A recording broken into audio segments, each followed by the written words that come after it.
tidak.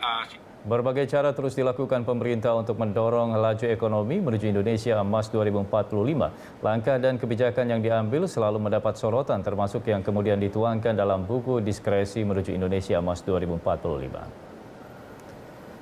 Diskresi sejatinya adalah sebuah kemerdekaan dalam membuat sebuah pilihan dalam mengambil keputusan. Namun diskresi kerap memiliki dampak multiplier, terlebih jika diambil pimpinan sebuah entitas besar. Dalam peluncuran buku berjudul Diskresi Menuju Indonesia Emas 2045, penulis Darwin Cyril Nurhadi menyebut buku ini sejatinya merupakan hasil renungan dan refleksi setelah menjalani sejumlah profesi berbeda selama 30 tahun. Sekaligus memberikan gambaran tentang pentingnya sebuah diskresi untuk membawa sebuah usaha dalam mengatasi tantangan. Setiap kebijakan akan menimbulkan dampak, termasuk terjadinya konflik, apalagi jika dikaitkan dengan seorang pemimpin. Untuk itu dibutuhkan cara mengatasi konflik dalam pengambilan keputusan.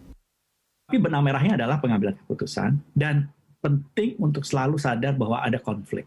Nah, itu praktek. Dan konflik ini selalu timbul, baik rangkap jabatan maupun kepentingan untuk pribadi bisa lebih besar. Nah, saat itu kita sadar bahwa hati kita harus bersih dalam membuat keputusan untuk tujuan organisasi. Buku ini juga mengurai peta dan arahan yang sangat jelas, terutama bagi para milenial dalam merancang masa depan.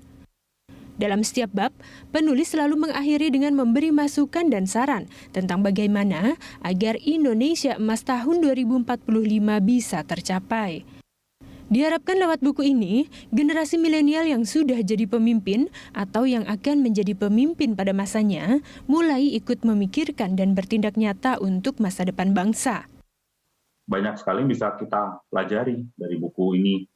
Bagaimana proses pengambilan keputusan, betapa pentingnya governance, dan yang terakhir, arahnya institusi yang kita sekarang sedang duduk diarahkan kemana. Itu yang paling penting, poin A ke poin B.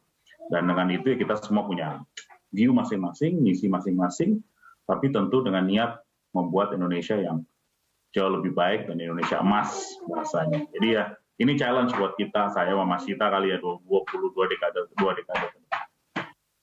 Sementara itu, Rektor Universitas Pertamina Budi W. Sucipto menilai diskresi ini terjadi antara lain akibat adanya perbedaan antara persepsi dan kondisi sebenarnya. Misalnya dalam sebuah usaha, terdapat kebutuhan dana yang besar untuk pengembangan dan pembangunan, sementara sumber daya yang ada terbatas. Kondisi ini tentu mendorong pentingnya melakukan perbaikan bersama-sama. Sebagai pimpinan nggak bisa dia sendirian. Dia harus bergerak semuanya bersama-sama, dan sebagai top leaders, mereka harus jadi role model. Kemudian yang ketiga adalah, di samping role model harus memberikan empowerment kepada employees-nya. Tadi, pemimpin nggak bisa bergerak sendirian untuk jalan status quo, pemimpin perlu seluruh karyawan untuk bergerak, seluruh komponen dalam organisasi bergerak, maka pemimpin harus memberdayakan anak buahnya. Buku karya Cyril berangkat dari disertasinya di Fakultas Ekonomi Universitas Indonesia.